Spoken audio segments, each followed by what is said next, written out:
So welcome to the roundtable entitled Data Protection Laws in Context. How can they be at the service of vulnerable people's rights? Although this is the second day of this virtual conference where lots of technical challenges and issues have already been ironed out, as we can already see, we're still relying on technology, which, as you all know, can be rather tricky and often have a mind of its own. So do bear with us while we work within this platform. During this roundtable, please do feel free for any audience members or even panelists, even I might do this as well, feel free to type and send any questions that you may have on the topics raised by using the message function in this call, and the moderators will be answering these questions in real time and will also save any questions that they can't answer for the question and answer session at the end. This roundtable will last for about an hour and a half and aims to explore how we as humanitarian actors who work mostly with sort of incredibly vulnerable people either manage or should manage compliance of emerging data protection legal frameworks. The particular focus of late has been the General Data Protection Regulation, or more commonly known as the GDPR, which has emerged from the European Union. However, legislation such as this is not necessarily a good fit for the humanitarian sector, and we're going to be discussing that in great depth throughout this roundtable. In particular, it's already proven to be a very messy and sort of somewhat abstract concept for the field and deployment environments. Therefore, this roundtable has convened to ask and hopefully answer some of the difficult questions being raised on this topic at present. Just to introduce you to me, my name is Olivia Williams and I'm in the final throes of completing a PhD at American University in Washington, DC. I'm researching the topic of information security, data protection and cyber threats on the humanitarian frontline. Presenting to us all today are a fantastic panel of speakers. We're very, very lucky. We have, hopefully he will be joining soon, Fred Gibaudan, former computer engineer in the private sector and now an information management coordinator at CAMEALEON in the Lebanon, which comprises of the Norwegian Refugee Council, Solidarité Internationale and UK Oxfam or Oxfam GB. We also have Alexandre Baillat, currently working with Médecins Sans Frontières. He's a trained lawyer with 5 years of humanitarian experience as head of mission, project coordinator and legal advisor, and he's been specialising in data protection for at least the past 3 years. We're going to be hearing from him in a little while. We also have Twisha Mehta, Manager Strategy, Learning and Impact Officer at Humanity United Foundation. As a champion of impact, prior to working in this role, she used both quantitative and qualitative data to support strategic social investments in businesses and business models and helped shape standards for the relatively new impact sourcing industry and AI supply chain. And last but of course not least, we have Victorien Hanché, data protection legal advisor at the ICRC, who's taken a big role in launching the 2020 ICRC VUB handbook on data protection and humanitarian action. And we're going to be linking a copy or a hyperlink in the message section during this roundtable. So I think if everyone is ready, what would be wonderful is if we could begin with Alex. We'll hear from you first. And just for audience members to sort of understand how this is going to be rolled out, we're It's going to be, presentations are between 8 to 12 minutes long-ish. So if you're ready to go, Alex, please do so. Yes, I'm ready. Thank you. Thank you very much, Olivia. So yeah, it's not a long presentation. Just to introduce this roundtable, I've chosen to talk about data protection at its roots because the topic today is about how to protect individuals and their rights.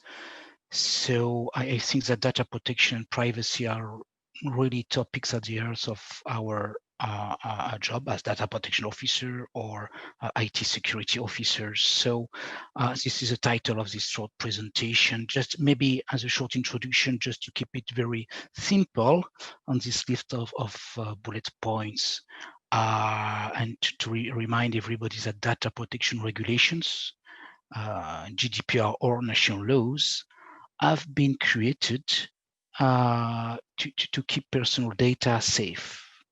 Okay, and this is really the intention of these regulations. As you said, Olivia, it might be a little bit messy when the messages goes to the field, but it's our role to make it simple. So people have trusted our organization and shared their data. So it's our responsibility to treat them accordingly.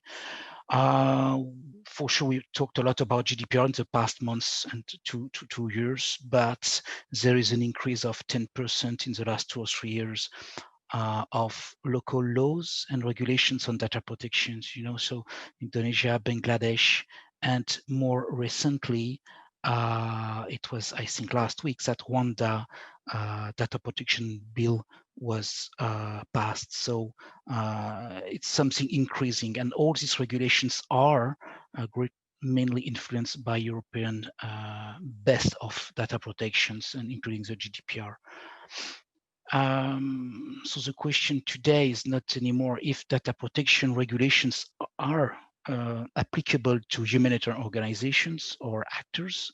I think they are, and they must be. The tricky part is how to use these data protection principles and to make them, to apply them in the context where we work, basically. But I think the principles are there: minimization, anonymization, pseudonymization, purpose. They are key concept to be implemented in the field. So, and also ethically, we cannot say that this data protection regulation in Europe is applicable only to EU citizens.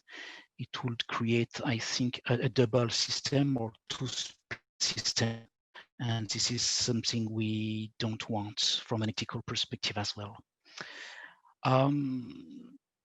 Shortly here, just to say that data protection in the spirit is not new for humanitarian actors, and some actors are using protection work and principles when working on migration, for example, or with refugees. Medical organizations will be familiar with medical confidentiality and do no harm principle. Organizations might be also used to implement their record management principles, which entails for sure secure physical storage and applying retention period for HR data, medical data, or other data. Some other organizations are, I'm thinking here about Oxfam, by the way, since 2012, something like that. They have this responsible data management policy, which have a lot of principles of data protection. So it's not new for them as well. And this is also something that has been more and more present with donors, and it's not new for some of them. I put this example here where the FDI just has this question: when you apply for their fundings, as the organization take into account the data protection into their system and standard operating procedures. So this is something where actors are involved, and it's not new, and we have not waited for the GDPR. So quickly on some practical things I wanted to share with you, because the question is how to protect people. So we as organizations need to enable people to make informed decisions. So this is about the transparency, and that's why we need absolutely to avoid this jargon, legal or technical IT security jargon, because people will be lost after 2 sentences, and because this is where we become not credible and respectful of people. So be transparent means being very clear. Just an example, in MSF, we recently changed the format where we collect consent of audiovisual material from people in the field.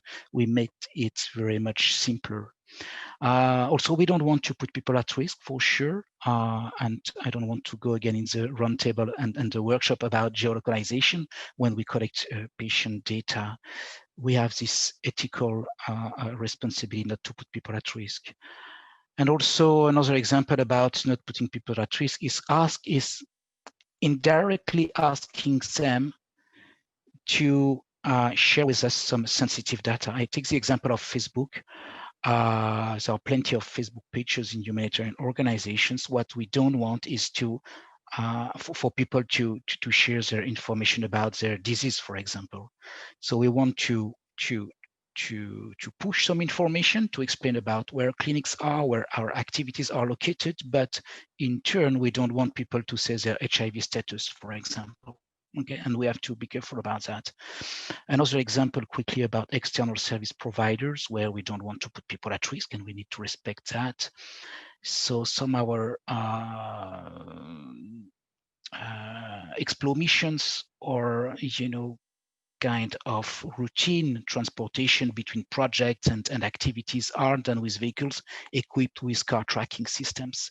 And if you have not done your due diligence when you select this external service provider, you might at the end come with a provider who will be not against the idea to share this geolocalization data with some actors you don't want to have access to.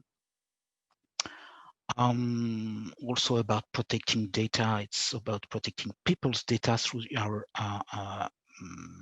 storing systems. So not only HR data, medical data, but also when we collect photos of patients or beneficiaries, we need to define exactly who has access to it and where it is stored. Quickly on COVID, because it was part of the discussion and the questions. So quickly, my experience in MSF, we had to create quickly, very quickly, some more e-learning tools and to explain medical doctors and nurses how protocols would be. Much more mobile devices data collection, so and more good practical guidance on how to collect sensitive data on mobile devices.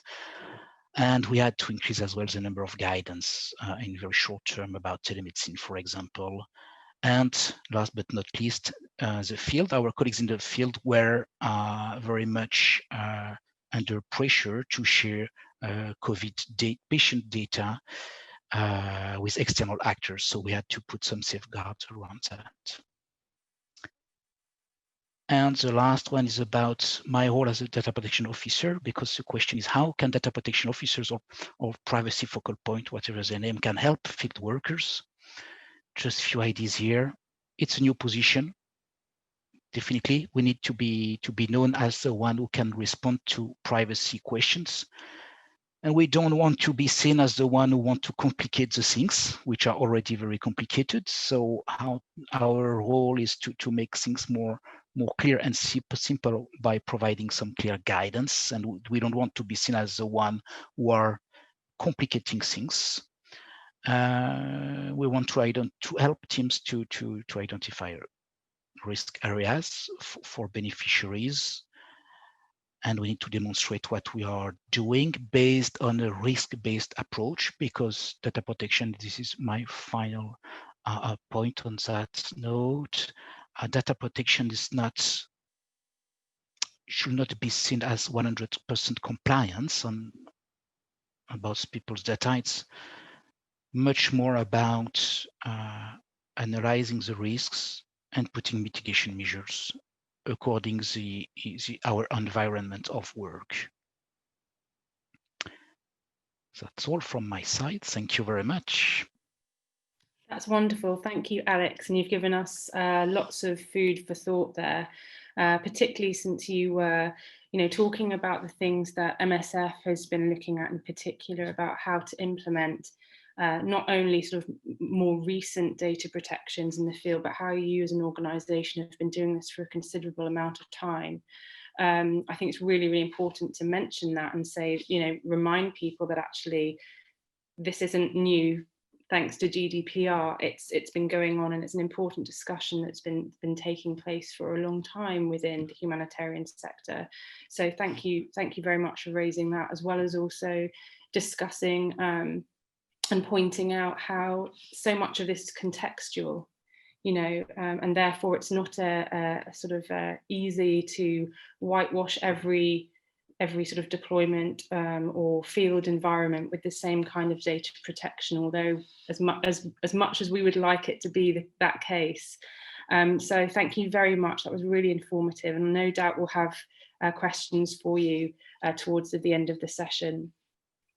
But next, I think we have managed to get hold of Fred. Are you there, Fred? Silence. I see the presentation, so that suggests that you're there. Yeah, hello. Do you hear me? Hi, fantastic. Hi. So we have no problem. We have Frédéric Gibaudan, who will be speaking to us today about data protection laws and his experience. So if you're ready, Fred, then please do start. Okay, thank you. Thanks, Alex, and thanks, Olivia. So, yeah, just a word on CAMEALEON, the consortium I'm working with. So our steering committee is between WFP and their donors. And so WFP is implementing a cash assistance in Lebanon. And okay, so my presentation doesn't work, and I don't know why. Wow. Okay, I'm sorry for this.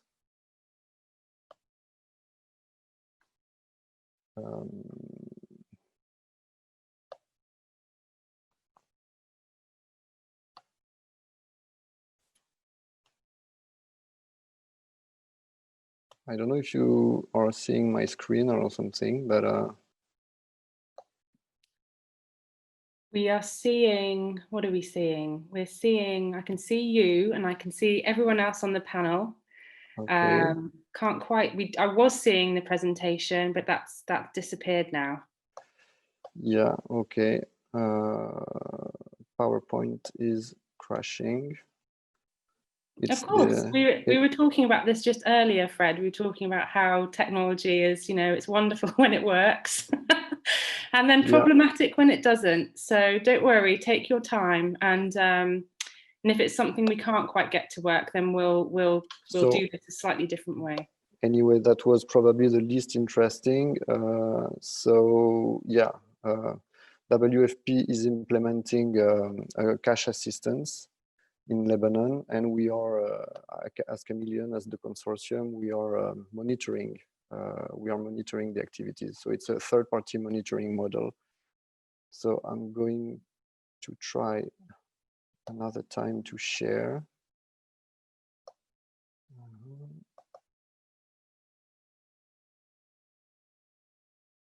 And it doesn't. Whoa. Okay, actually Zoom is now crashing. Zoom has evidently decided that this is far too streamlined for its liking, and it had to throw a spanner in the works. Oh, there we are. You can see it now. Yeah, okay. So do you have the slide? We can see your first slide. Okay. Hopefully the second, okay. And hopefully the third, yeah, okay. Yes, fantastic. So this is CAMEALEON in link with its steering committee, compound of the donors and WFP. There's the board of the consortium is made of NRC, Solidarity International, and Oxfam Great Britain. We also have a technical reference group with members of the MIL departments and actually we can include anyone we deem helpful. And our goal is to generate findings and recommendation, and then the steering committee will process the monitoring, just so that the audience know where I come from. So yeah, I'm sorry for this, but this may be a little bit childish, but I came up with this, I mean, my own reflections came with some pros and cons about data protection laws in general and the GDPR in particular. So those pros and cons are about the fitness of those data protection laws to humanitarian action, not about the laws in general.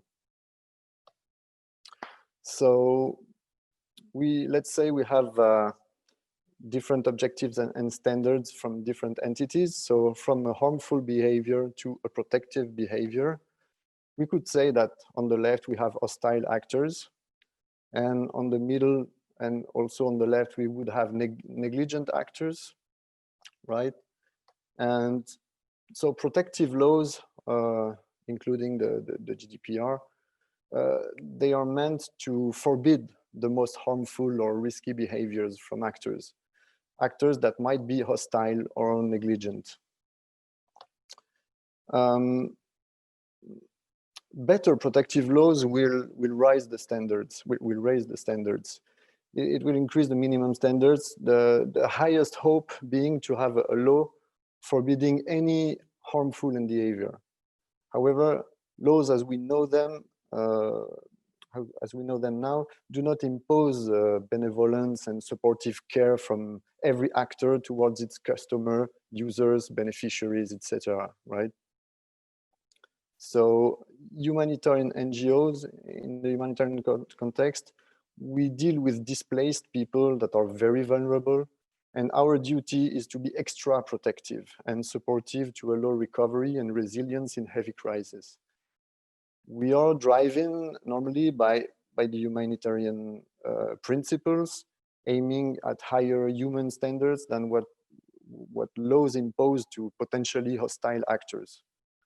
Ideally, the GDPR should have changed nothing to humanitarian NGOs' data management, because they would already have been applying much higher standards. Think, for example, it wouldn't change humanitarian NGOs' protection and nutrition standards if there were suddenly a new law forcing European operators to feed their customers when they are malnourished, right? So, of course, because NGOs are already doing this, already providing the extra care. Alas, we all know that it hasn't happened like this for the data protection. This should have happened. This is the ideal humanitarian NGOs, but it hasn't happened like this. Now I'm going to go the other way. Let's go back to this idea of raising the standards, the minimum standards by data protection laws. Those laws are made of obligations, interdictions that rely on some assumptions, some context, and legal or cultural norms that have already existed in that jurisdiction. What if we want to apply this law in another context where there was not this context? So if there was not this pre-existing cultural norms or habits, the new rules, the new rules sometimes can make no sense with the existing legal system or economic fabric, economic operators. For example, I mean, there are many operational examples when we rely on local market actors, when we are dealing with local data processors who are not bound to the GDPR, but we are still responsible to make them abide by the GDPR. So for so many reasons, or sometimes there's not even internet, so we will share data with hard copies. So the GDPR or our European laws sometimes are too too far. I mean, they were built on something on the European context, on the Western context, but it's very difficult to make sense with those rules in local contexts. So going back to my pros and cons, we've seen, as we've just seen, that yeah, sometimes GDPR impose a bulk of procedures and paperwork that are quite hollow with respect to the local context, like data processing agreements with a local processor that is not bound to the GDPR, the local economic fabric, as I said, etc. So obligation of inspection of the processor, reliance on local internet service providers who may sometimes be tied to the government and snoop in the lines. So and we cannot make a country, its authorities, labor and economic operators, subject to a humanitarian crisis, walk the very long path that Europe has walked from to arrive to the GDPR. We cannot make a country that has a crisis go that path within a few weeks, I think. And the second con we've seen just before is, okay, I'm French, so I'm allowed. You all know that the French has the rooster as a mascot because it's the only animal that can proudly chant when it has both feet stuck in a heap of shit. So unfortunately, the GDPR has sometimes led many decision makers to behave like the French rooster, you know, the false sense of achievement and duty done, just because they are GDPR compliant, when in fact the actual data protection and the very vulnerable people with the serious threats and the humanitarian ethics demand much better data protection than what is demanded by the GDPR. Second part, I think hard law anyway is useful. The GDPR is a great tool. It was long awaited, and so I don't wanna seem negative about it, although I found two cons. But so the GDPR is a great help because of the fear of sanctions. This is what hard law does. So soft law sets new higher standards, but hard law make it, I mean, bound to lower standards, but at least they bound the operators. And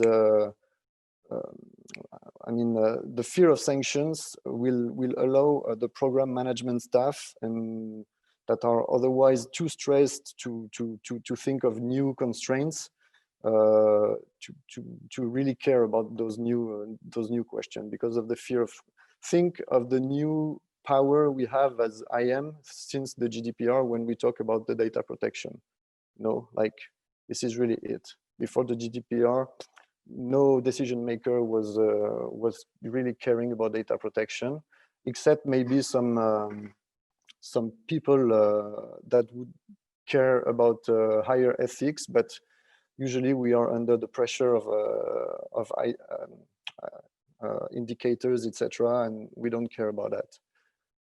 Another example that hard law could achieve was the hard law helped actually the humanitarian sector realize that it was breaking one of its principles. So, for example, you know, there are two sides in a war. So, of course, there are people displaced and very vulnerable. There are victims. Humanitarian NGOs take care of those people. And they are supposed to follow some principles like humanity, impartiality, neutrality. And they use clouds for their data. And so usually those clouds were US-based, like Microsoft Azure, OneDrive, Google Drive, Amazon. And those clouds were guaranteed by the safe harbor and then the privacy shield in the US law. But what happened actually is that the data was directly going to intelligence agencies, and because there was a massive harvesting of the data. So at one point, And of course, this intelligence benefits one side of the conflict, the side that the US administration backs. So it was breaking the neutrality principle, doing repeatedly, giving a repeated intelligence advantage to one side of the conflict, involuntarily, of course, but repeatedly.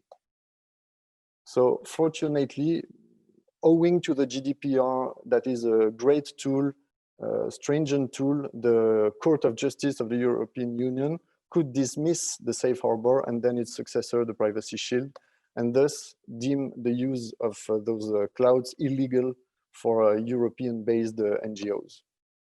So the first pro, as we said, is like now the audience is listening. I mean, the decision makers are listening to data protection. The awareness were raised, and everybody is listening to the IM and the data protection officers. And second is the protective hard law is useful. The justice has allowed to increase some things where the soft law and the principles and ethics couldn't strike so hard. Sorry, I was a bit long. That's wonderful. Thank you, Fred. Actually, a lot of the things you were talking about are really, really aligned with the research that I've been doing in my PhD study. And so there'll be a lot to talk about in the Q&A section at the end of this roundtable. But you brought up some really, really important sort of messages there about not only the sort of the need for and the power of sanctions, but also the fact that where there is a lack of a sanction, essentially there is no law. And so in that respect, GDPR is only as really powerful, and other sort of frameworks like Privacy Shield, you know, talking about there, they're only really as strong as the sanction that is used to sort of embolden it and enforce it. So definitely a lot to talk about there later on. Thank you very much. Next, we're going to hear from Twisha. Are you ready, Twisha? Are you there? Absolutely. You're there. Oh, fantastic. Now you've reappeared. Welcome. Thank you. I'm just going to share my screen. Great. And I would just appreciate it if you could confirm once you're able to see it. First of all, I just want to comment on your I voted sticker. Which is, you know, we won't go down the American administration, the election route in this roundtable, but obviously today this roundtable sort of coincides with a very, very important American and global sort of set of events that are going on over there right now. So, you know, it's very impactful what's going on there, and what we're talking about in this roundtable, albeit not a huge national election, you know, the sort of things that will be pursued with whichever candidate succeeds in this election. We'll be talking in some behind closed doors, no doubt, in the future about what data protection is, how it's implemented, and how it's important to protect data sort of around the board. So just wanted to point that out and congratulate you on voting, and I'll let you get on with your presentation now. Thanks so much, Olivia. And yes, absolutely. It's quite an honor to do my civic duty, and just really excited by the number of options folks have had to vote this year. So between early voting, voting by mail, and obviously going to the polls today, there's been many different options. And it's just been a wonderful experience to see so many people getting out and voting and seeing the importance of civic participation. So thank you so much for the kind introduction. I'm really excited to talk to you today about data protection laws and why it's important to go beyond compliance and think about data ethics from a human rights lens. I am a strategy, learning, and impact manager at Humanity United, and I wanted to talk a little bit today about what it means to think about data ethics and why they are important. Oh, there we go. So in the next 8 to 10 minutes, I wanted to explore the following question about why should we think about data ethics in humanitarian settings, and why does it why is it important for organizations to think beyond data protection laws? Before I begin, I wanted to talk a little or explore what currently exists in the space. And as we've seen from the previous presentations, there's a lot of conversation around the General Data Protection Regulation, also known as the GDPR. And in California, we also have the California Consumer Privacy Act of 2018. These are two of the most well-known data protection laws in effect. And it's really exciting to see this transition from doing no harm or minimizing risk to thinking about protecting people. And so in the other end of the spectrum, we see in humanitarian context that something like a GDPR or the California Consumer Privacy Act is a really good starting place, but does it quite apply to the settings that we're working in? Settings like peace building or post-conflict zones or conflict zones for that matter. And so the idea of thinking about a sector-wide standard may not be completely appropriate, but thinking about legal frameworks as a lowest common denominator, something that we can all start off with and go beyond. I think the idea of data ethics really goes beyond compliance to think about how can we not only do no harm, but how can we actively protect and empower vulnerable people in how their data is used, shared, and collected? So my next question is, how do we consider a way forward in this space? How do we go beyond just complying with legal frameworks to thinking about this larger space with data ethics? And this is really grounded in a human rights-based approach. And I think this philosophy really will help humanitarian organizations and actors think about not just complying with legal frameworks, but thinking about who they serve and why they serve in the way that they do. The other piece of this is alignment with values. I know a lot of humanitarian organizations and actors are in this space for the exact reason around human rights. And so the United Nations defines human rights or a human rights-based approach as one that focuses on those who are most marginalized, excluded, or discriminated against. And this often requires an analysis of gender norms, different forms of discrimination, and power imbalances to ensure that interventions reach the most marginalized segments of the population. And that's one point I wanted to really think about and talk about today, is why data and human rights are intertwined. And as we think about data ethics, we also have to think about this idea of equity and responsible data. And oftentimes when we think about data in the humanitarian context, we think about protecting or making choices for vulnerable people. And I think this idea of data ethics kind of flips that paradigm to help us think about how do we bring equity and empowerment in this space so that people can make decisions and informed decisions for themselves. And so this idea of creating more transparent, more accessible processes that enable people to not only understand how their data is used, but to take a proactive and co-creation approach along the way. What does it look like in a digital world? This was another question I was really interested to explore as I was thinking about this topic. We've seen in the last 7 to 9 months that COVID-19 has transformed the way we all interact. This conference being one prime example. We're all online on Zoom and meeting on Zoom and doing everything digitally. And this transition has also extended to how humanitarian actors engage with the populations they serve.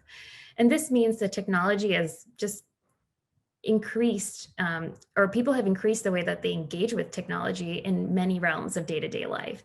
So how folks access goods, services, and interact with people has all become virtual and digital.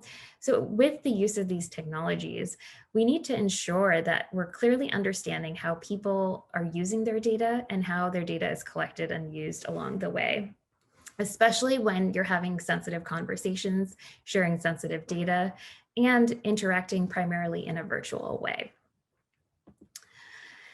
I wanted to think a little bit as part of the next step about how do you translate a human rights-based approach into organizational data practices. For humanitarian actors, there is a lot out there between the legal frameworks and a lot of organizations putting out their own responsible data guidelines and principles, what should kind of be the grounding cornerstones of an organization's approach, and to recognize that each organization comes from a different perspective, does different types of work. And so how do you kind of create something that's unique to the work that you're doing? So the following 5 elements come from the United Nations, and they apply really well to how organizations should think about data practices internally and externally. And those include recognizing people as key actors in their own development rather than passive recipients of commodities and services. The second is to recognize participation as both a means and a goal. The third is to develop strategies that are empowering and not disempowering. And the fourth and the fifth include focusing on marginalized and excluded groups and aiming to reduce disparities and empower those often left behind. So the question remains, so what does this translate into? And what does this mean when thinking about data ethics? So I see 2 core areas where organizations need to pay particular attention. And those are data collection standards, especially around how personal and sensitive personal information is collected and stored. And the second and third are how institutional information is collected and stored, and how an organization thinks about data subject rights in addition to the legal frameworks that they're complying with. And the last piece is thinking about informed consent. I wish that I could be in a room full of you to see a raise of hands, but I can clearly say the last time I accepted a terms of agreement for an online platform, I have no idea what I was signing up for. It was probably a 3-page document that I had to scroll through and accept the terms of agreement. And I clearly probably did not understand and realize how my data was going to be used and shared and transmitted to other actors as well. So this idea that if we're not able to do it for ourselves, we need to ensure that when we're thinking about the humanitarian context, we're empowering people to understand and make those decisions for themselves. So the thing is, the next question is, how do I do this practically? How do I ensure that I can create something that stands the test of time? I think a lot of organizations are weary of creating internal guidelines, responsible data guidelines, or standards because the world around us is changing so rapidly. Technology is changing rapidly, and the way that data is used, as we can see through machine learning and AI, is increasingly taking over various aspects of our day-to-day lives.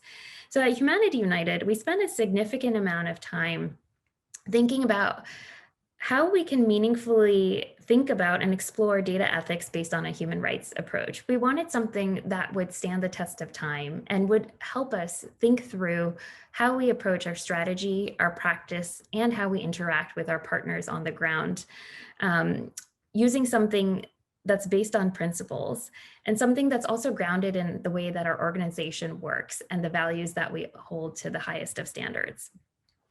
So the 7 principles that I'm going to share with you now are how we've grounded our practice in data ethics and a human rights-based approach. And those include innovating with humility. This piece is really making sure that we think about how data and technology are not necessarily the solutions to all of our problems, but they are part of the solution. And to recognize that if we use them, we need to do so with appropriate design, use, and governance. The second is to respect rights to inclusion and voice. And this is where a human-centered design process is critical, and to involve and co-create with those that you serve. The third piece around data ethics and principles that we wanted to think about was to prioritize meaningful benefits to those we serve. And oftentimes, I've come from a background where I've been so excited about data, but in this particular context, it's so important to think about why you're collecting data and having a clear rationale for doing so, especially when it comes to personal and sensitive information. And making sure that not only are you securing it, but protecting it and empowering people to opt out along the way. The fourth is to ensure empowered choice and transparency. And that means respecting the dignity and autonomy of individuals by offering them transparent and meaningful choice along the way. Fifth is to design for privacy, security, and non-discrimination. And this goes to every part of how a humanitarian organization should think about responsible data. And this includes program design, strategy, and implementation. And the sixth and seventh pieces or principles that ground our data ethics at Humanity United are around balancing risk and responsibility and anticipating evolution and adaptation. We realize that the world is changing very rapidly around us, and so is the technology associated with it. And so we want to make sure that we're listening, learning, and understanding how technology can potentially benefit and even potentially harm the populations we work with. So folks might be wondering, how do I think about data ethics at my organization? How do I go beyond compliance with legal frameworks to think about how to empower and bring equity in this particular space? So here are 5 practical steps that our organization found very helpful, and I'd love to share these with you. First is to start the process by grounding yourself in humility and a learning mindset. Don't be afraid to explore, learn, and ask for help along the way. The second is to approach the process with a human-centered design. Just like in our principles, we found this step to be very practical in creating something that helped our organization really think through a maturity model, not only for our own program staff, but with our partners and grantees.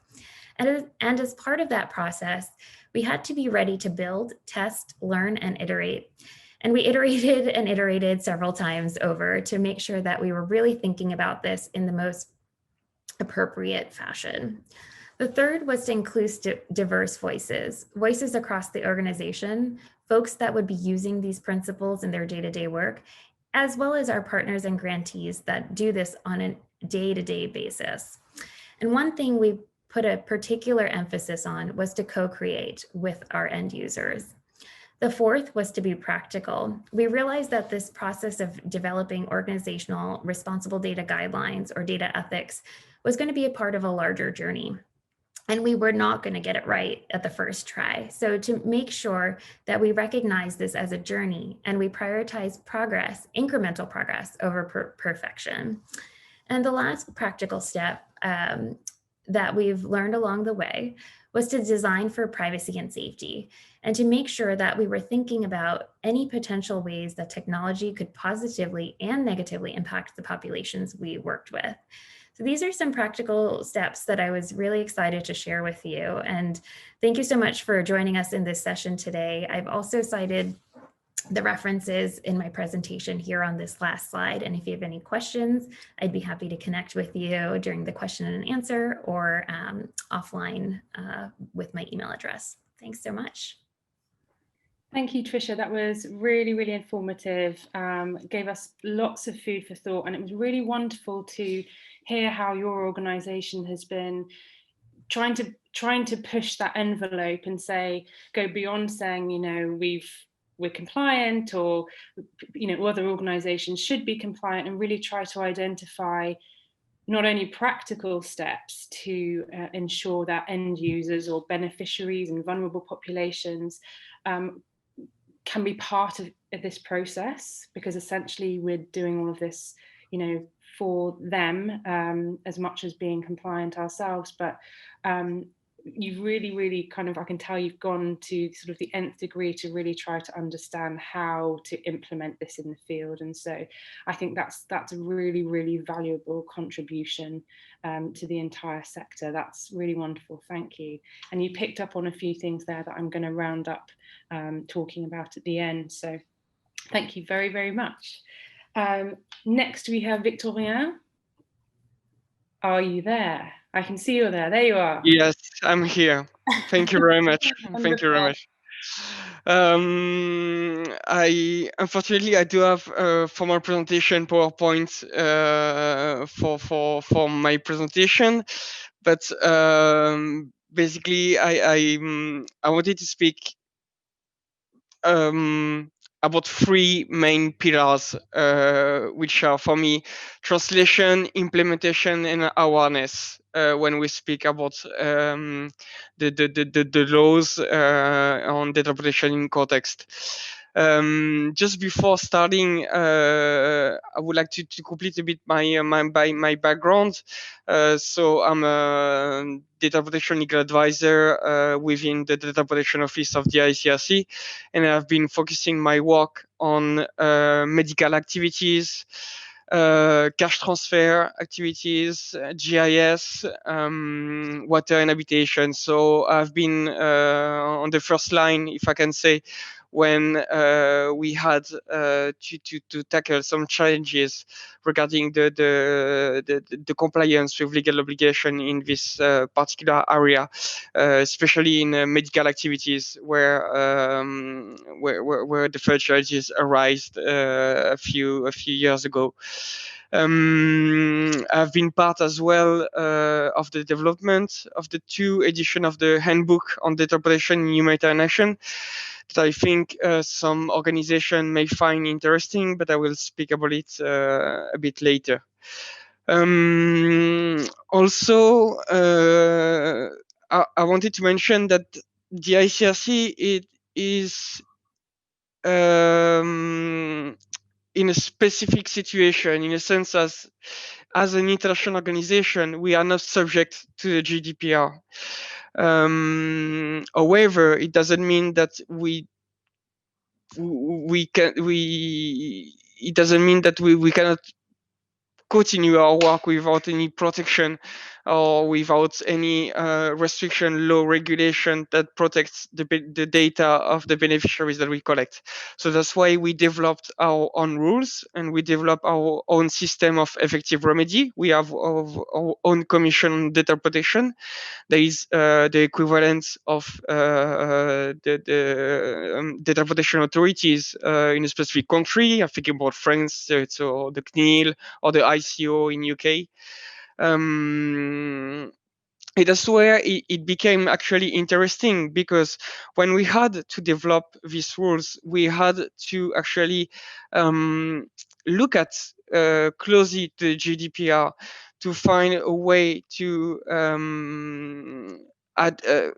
get the most of it and to include it into our rules. And that's where we realized that the GDPR, in its spirit, when it has been designed, it's been designed not exactly for humanitarian action, but more for Western citizens, in particular Western companies such as Facebook, Google, etc., and not really for humanitarian action or for humanitarian organization.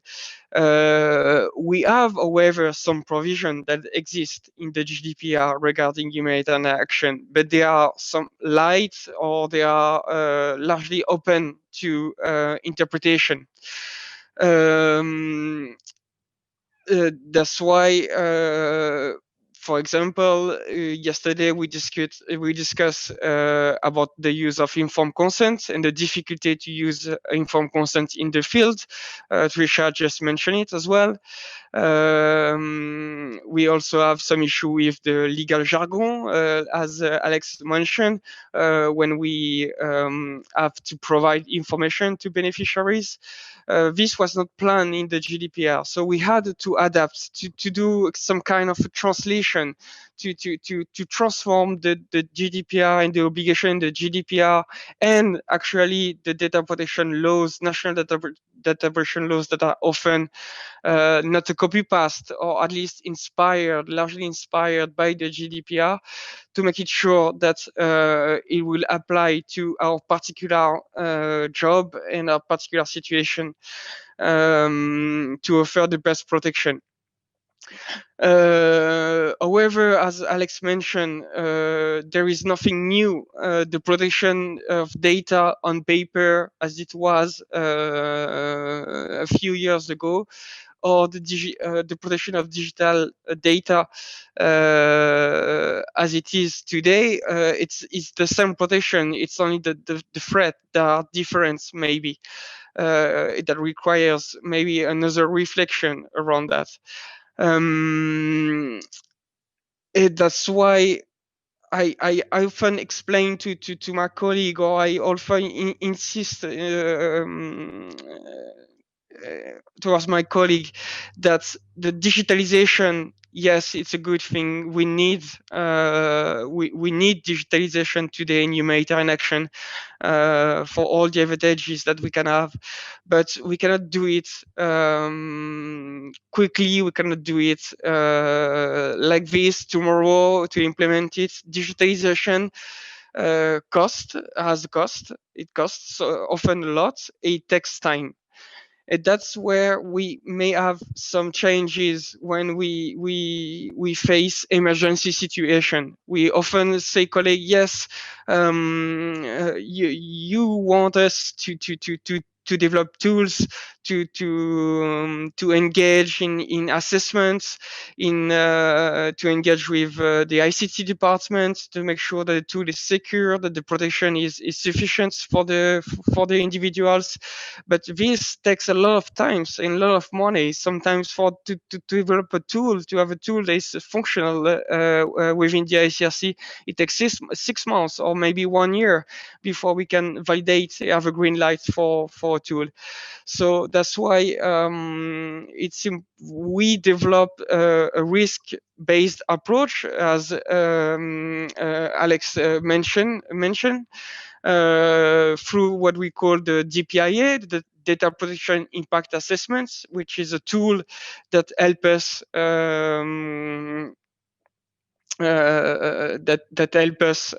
to take a decision. Basically, when we want to deploy a tool in the field. So the tool will not be 100% secured, but we were gonna put some mitigating measures that will allow us to anyway use the tool while reducing the risk, but the risk will never be zero, for sure.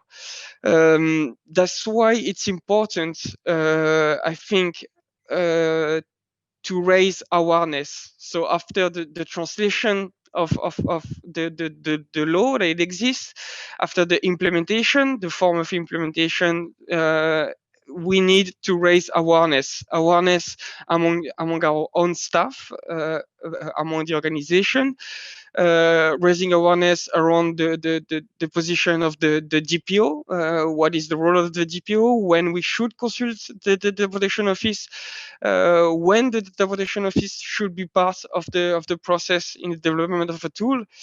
And also, it's also very, very important to work with partners. And when I'm by partners, I mean donors, to make them understand, in particular in case of audit, to make them understand what we do in data protection and what challenges we are facing. But also with the private sector. We are at the ICRC. We launched a lot of discussion with companies and the private sector at large to develop new tools that are specific to humanitarian action and not to the public. So,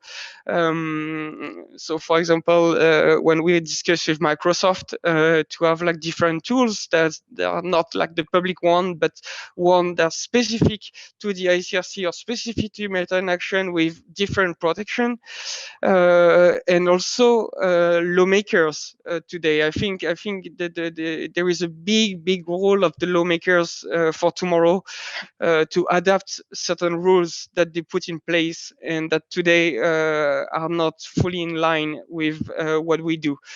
This should bring back the neutrality at the heart of the compliance and our action.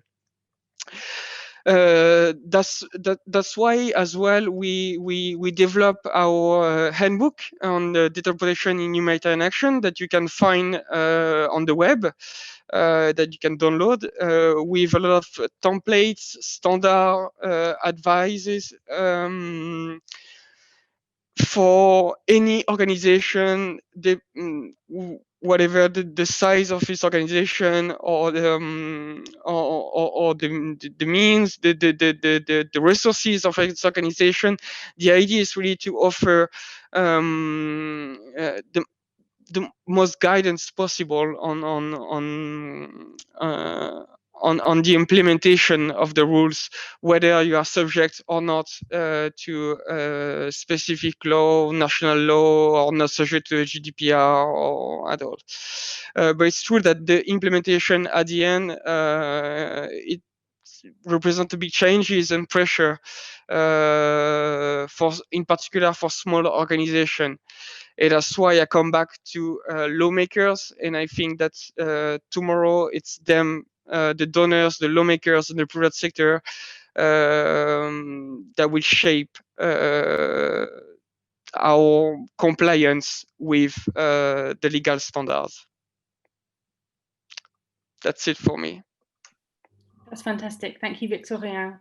And you've actually half answered one of the questions that I had, was saving for the Q&A as well, which I will ask it in the Q&A when we get to that section in a moment. But you've given me lots of food for thought there. Thank you. So that's the end from our speakers and our panelists. We've been taken on a wonderful kind of train ride through the wonderful, magical, and flexible and constantly moving world of data protection and sort of launching into information security as well. So I think it's fair to say that we've definitely touched upon a lot of the topics that we intended to today, and certainly answered and discussed around some of the questions that this roundtable hoped to ask and explore. We've touched upon privacy, data protection, threat actors, including state, non-state actors, intelligence agencies, human rights, power imbalances between stakeholders, ethics, including data ethics, the increased use of technology and how this negatively or positively can affect beneficiaries. And we've also been thinking about how beneficiaries need to be more readily included in all of the stages of data protection in the field and thereafter as well. We've been talking about informed consent, and I think that's one of the things that I want to pick up on in the Q&A, and also the idea of beneficiaries being able to opt out of having given their consent, and also opting out of the ways in which their information may be used. We've talked about the sort of difficulty around legal and technical jargon, and how as a sector we need to really get to grips with how we use that jargon, how we explain it, and whether we need to sort of simplify our common parlance in that way.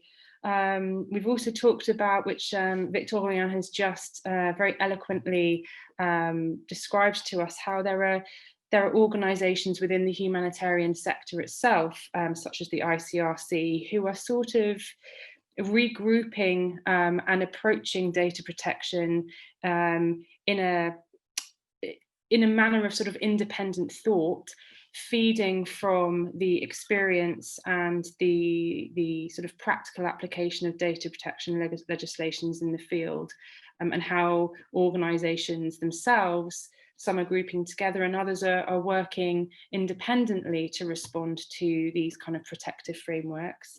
And we've also talked a little bit about humanitarian principles, which, you know, are always at the forefront and central to our activities in the field. So we've covered an enormous amount of ground in a short period of time, and before we go any further, I want to say thank you to everyone, to all of the panelists, to Alex, Fred, Twisha, and Victorien for contributing to a really, really important topic. And I also want to remind audience members that there is a Q&A either here or here. There is a Q&A function. We've got a couple of questions in there already, so please do go ahead if you've got any questions. There's no such thing as a stupid question. Please do send us your questions, and our panelists will work to answer them. So first, I think it would be good to, before I ask a few of my questions, it would be good to take a question from the audience. So Mathilde, you have asked, how do you ensure that data protection, standard operating procedures or policy developed within an organization are well understood by the staff and therefore implemented in the field?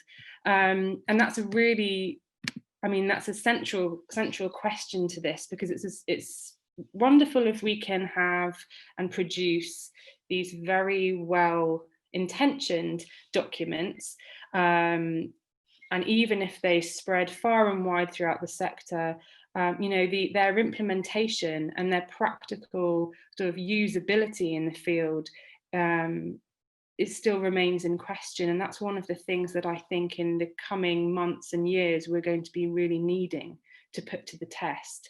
So any of our panelists, are there any initial thoughts about how we can sort of gauge the implementation from these documents? Yes, Victorien. Yes, it's a very good question indeed. At the ICRC, it's true that we are still today facing this challenge to make sure that the staff understood what we are expecting from us.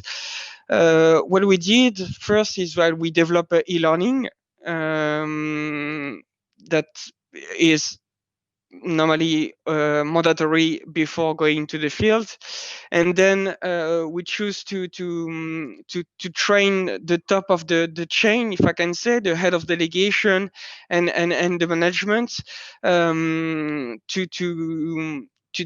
pass the message all along the chain until the field. We travel as well a lot. We have 3 people. I mean, the ICRC Data Protection Office, in total, we have 14 people. And we have 3 of them that are traveling all the time around the world to train and to pass the message regarding data protection standards and issues.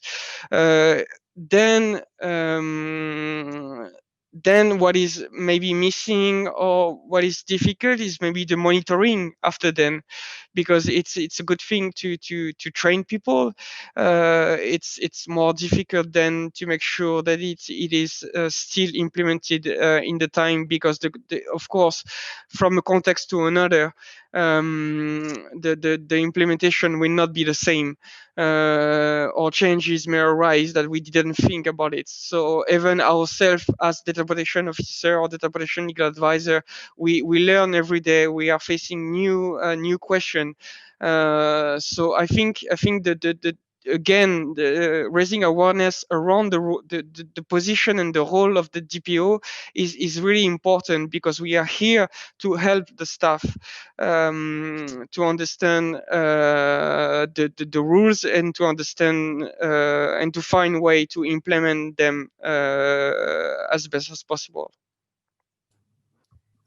And of course, the role of the DPO is relatively new in comparison with lots of others within the sector. So I think that's, you're absolutely right. There's going to be an element of kind of deployed personnel and national and local personnel as well, also sort of beginning to recognise that the DPO is an entity which they can approach to ask these kinds of questions and request training and get clarification on certain things. So that's a really important point. Thank you.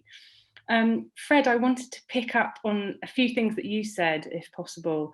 You were talking about sort of, and it's a topic very close to my own heart, but you were talking about how the sector is sort of being pummeled, being attacked by entities who have interest in the data that's being collected in the field.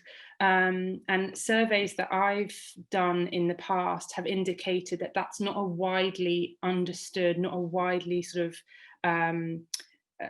conceived of concept by aid workers. I'd love to hear your thoughts on whether you think that that's something that does need to be addressed by the humanitarian sector, and in sort of engaging aid workers and sort of frontline personnel, as well as those back in headquarters, about this sort of new world we're evolving into and emerging into on the topic of securing and protecting data in the face of, you know, these new threats that are appearing. Yeah, unfortunately, I mean, that's definitely a good question, and I think it will remain a good question for a while. I don't have a real answer for this. I mean, I have sensed that one of the big reason for people not to make extra effort to data protection is that they don't picture the risk. They don't picture the harm that could be done with the data. I mean, I've heard it like just a couple of months ago. I mean, what would anybody do with that list of Syrian refugees' name? What you know, like why would I protect that? It wasn't a problem before. Why is it a problem now?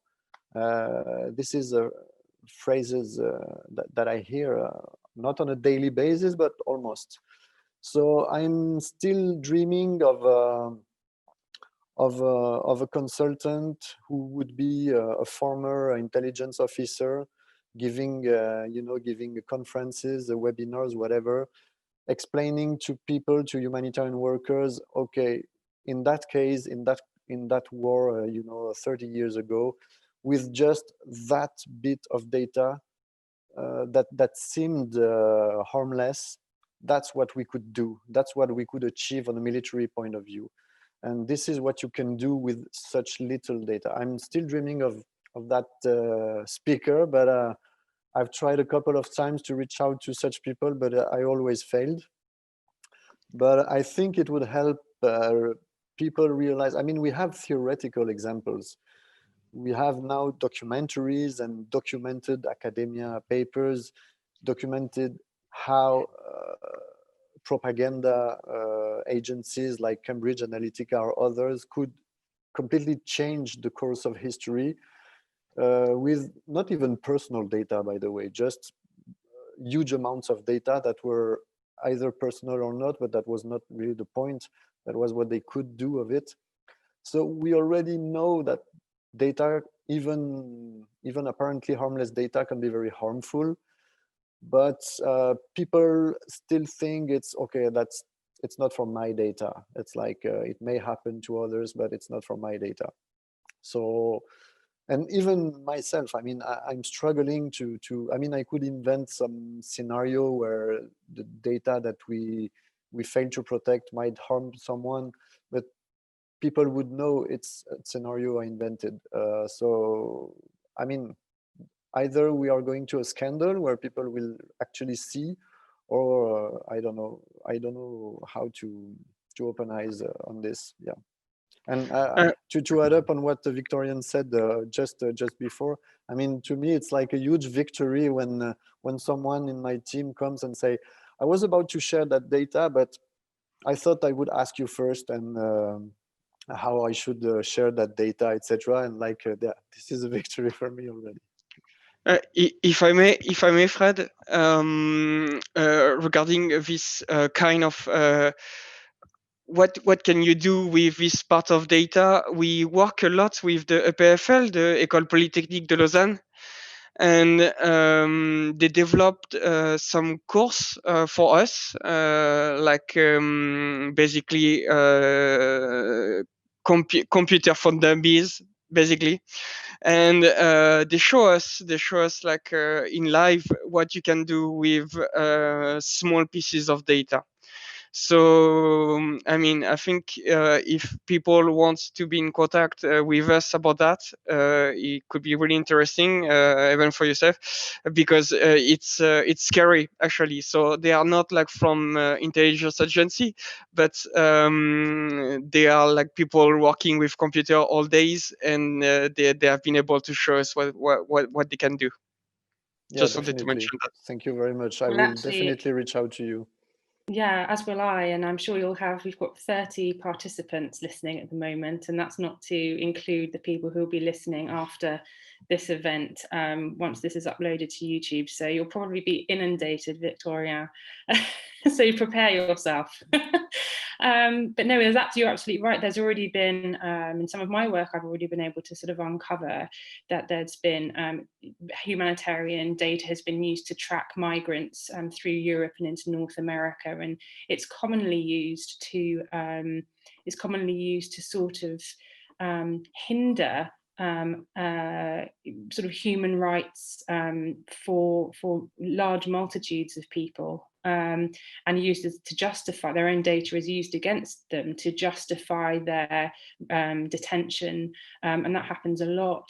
And even, like Victorien was saying, intelligence agencies are absolutely part of the puzzle, but so are sort of independent computer savvy types who maybe don't even want to gain financially, but simply it's their sort of political agenda to disrupt an organization standing in a particular geographic location. So there's all kinds of agendas, all kinds of justifications, some may say, for why they would try to interrupt humanitarian work through the use of data. We could talk about this for a really long time. I'd very much like to, but I think that's a perfect point. Sorry, to just to link it to what we've more or less all said already. This can happen. The data can be stolen and used for harmful use to entities that are perfectly GDPR compliant. Because being GDPR compliant doesn't mean that your data is well protected. Absolutely, thank you. And I want to move to Chloe, who has asked, is it a risk that the increasing constraints around data protection might lead to a drop in the efficiency of an NGO's work? So I think she's asking there, she's put it very, very eloquently, but I think she's asking, might it be that data protection, regulation and enforcement within organisations might hinder an organisation's ability to truly be effective where it counts? Has anyone got any thoughts on that? Yes, Twisha. I'd be happy to share. Thank you for that really thoughtful question. And I think it's something a lot of organizations, both organizations working on the ground and those that are funders and donors, are thinking about a lot. And I think the piece that, from my perspective, for staff members is to really think about data protection laws and ethics as part of a mindset in the organization rather than a mandate. And so when things transition from a mandate to a mindset, people have that responsible data or data protection hat on at all times and are thinking about it actively instead of kind of like a retroactive, oh, I need to make sure I've finished this check on the list of things I need to do. And so when you're proactively thinking about how can I prevent harm and how can I protect and empower people with data, I think the constraints and the risk of efficiency loss is flipped. And I think it's more part of our due diligence and our responsibility as humanitarian actors to make sure that we are thinking and actively doing these processes.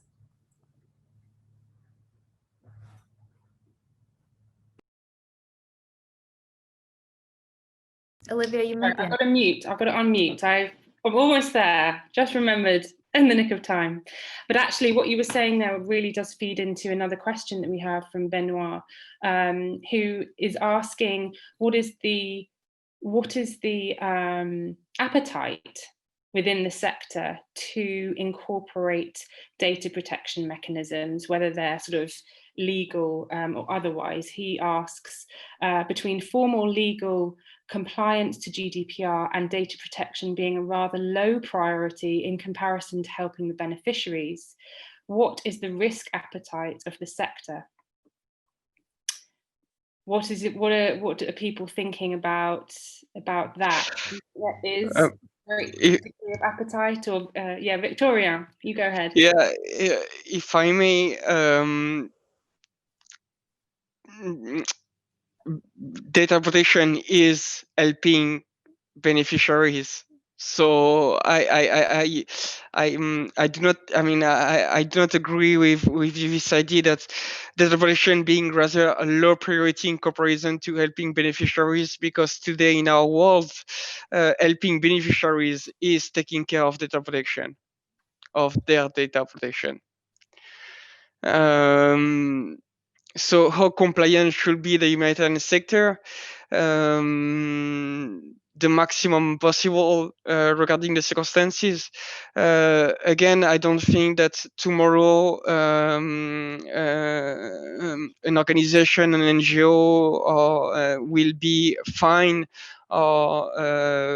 by an authority. I mean, not yet, but it could happen quickly. We see that the first fine are already coming. But we should be compliant as much as possible, but with keeping in mind the risk-based approach, as mentioned by Fred and by Alex, I think. Waiting one day, lawmakers or other people in position to change or to adapt the law to make sure that we will be 100% compliant while continuing our job. And of course, there are sort of very practical things that you can do to ensure that data compliance is taking effect as soon as beneficiary information is collected, or beneficiary data, I should say, is collected. And that's things that, you know, like Alex mentioned, it's data minimization. So it's ensuring that you don't collect data unless you absolutely need it. It needs to be, you need to have a justifiable reason as to why you're collecting particular items of data.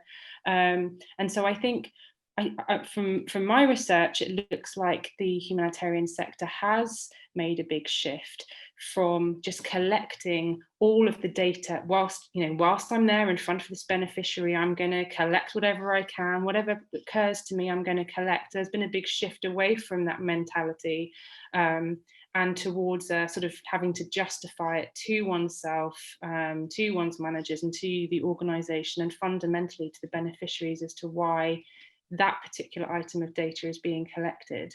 And I think that's a sort of a really good example of how motivated and flexible the humanitarian sector is in ensuring that beneficiaries are well looked after in this way. But I do think that it's important to ensure that the threat actor, the threat, the risk, and the potential harm is continuously reinforced in every organization, and making sure that all aid agencies and all aid workers really do understand how data can lead to a very, very harmful event. You know, it might not just be to a beneficiary's privacy, which is bad enough, but it could be a physical harm also.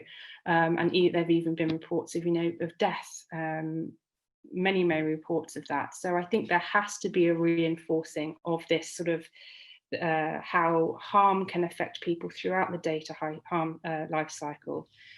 Fred, did you want to add?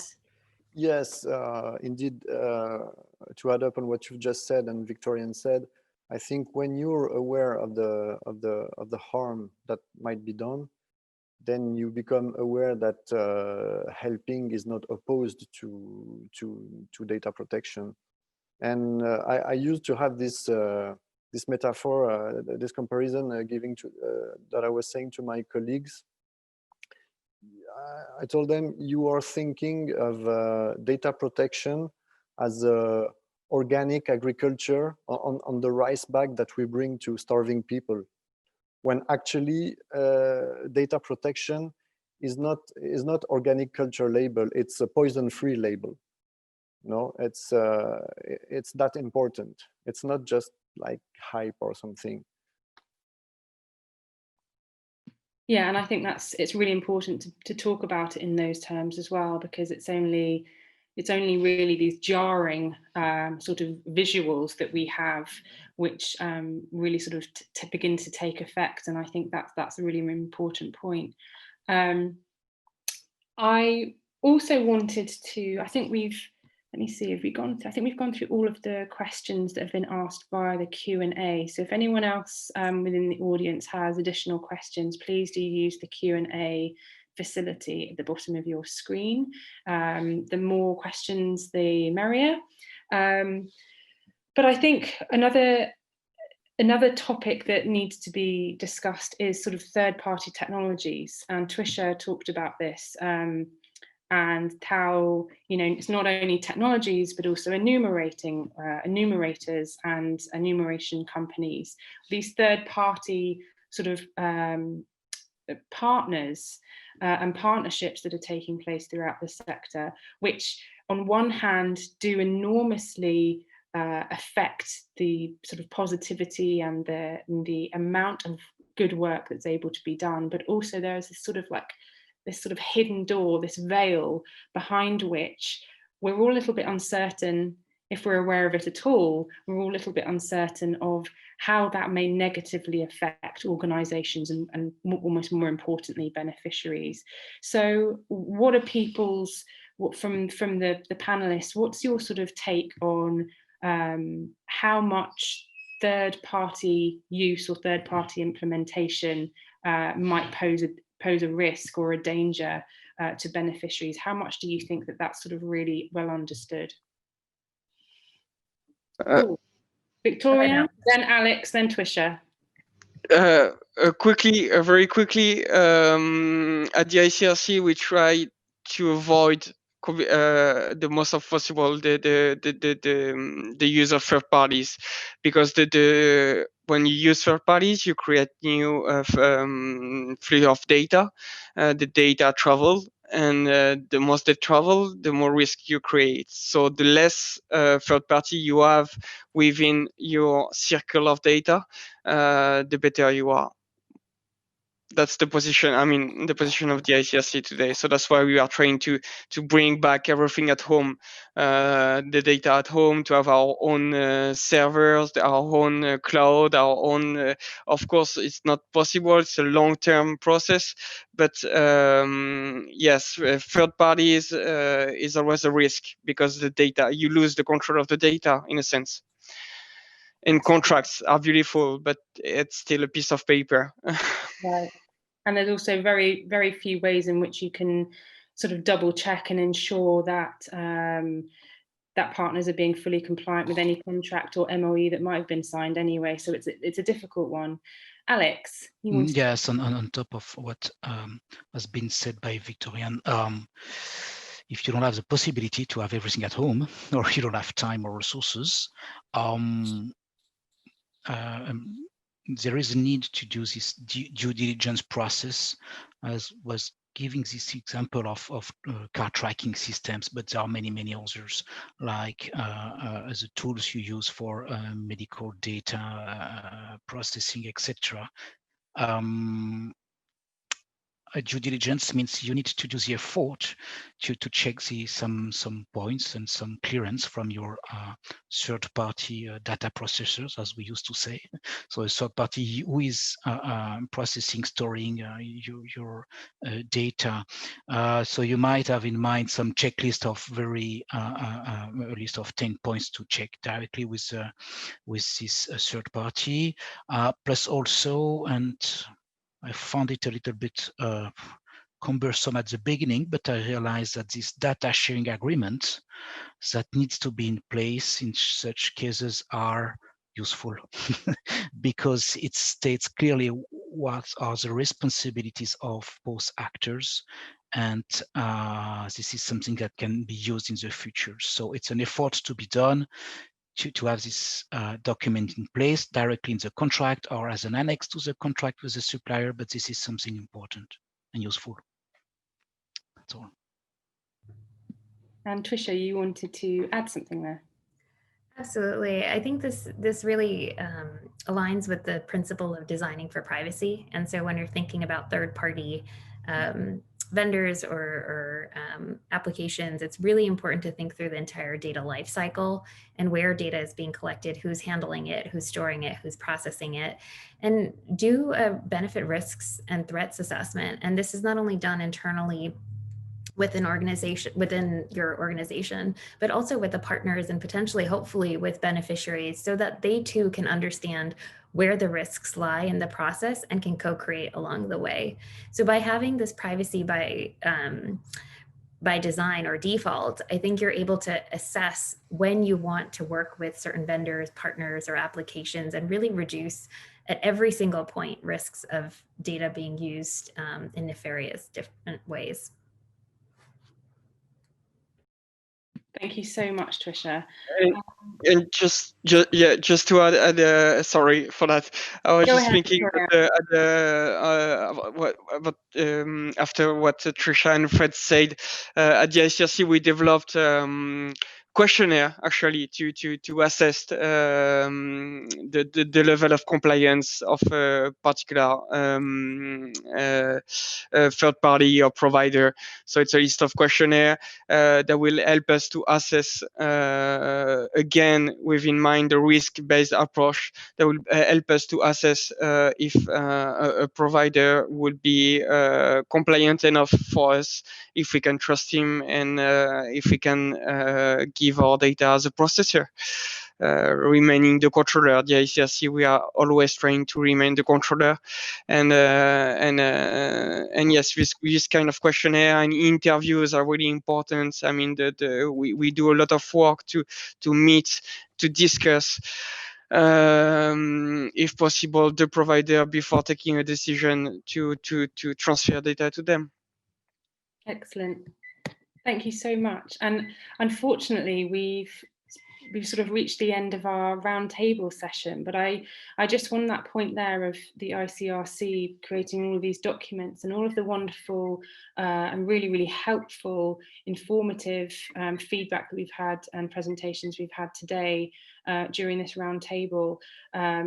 I think it's absolutely vital, and I'm sure everyone watching this would agree that sharing documentation and sharing best practice amongst other NGOs, you know, there's sort of the Relief Web and humanitarian data forums and other forums which do host documents of these types. However, talking between NGOs and communicating in the ways that we sort of have been doing here, and really, really getting the message out there that these documents do exist. They're very, very useful. There's a whole realm of different topics within them that will answer so many questions.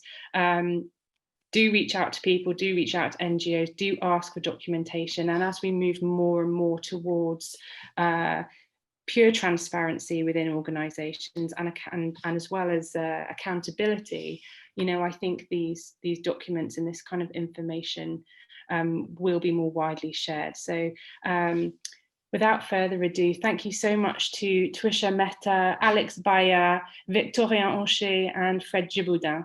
Thank you so much for your attendance today, and I'm sure we'll hear more from you in the future shortly. Thank you so much. Thank you very much. Thank you very much. Thank you. Thanks a lot.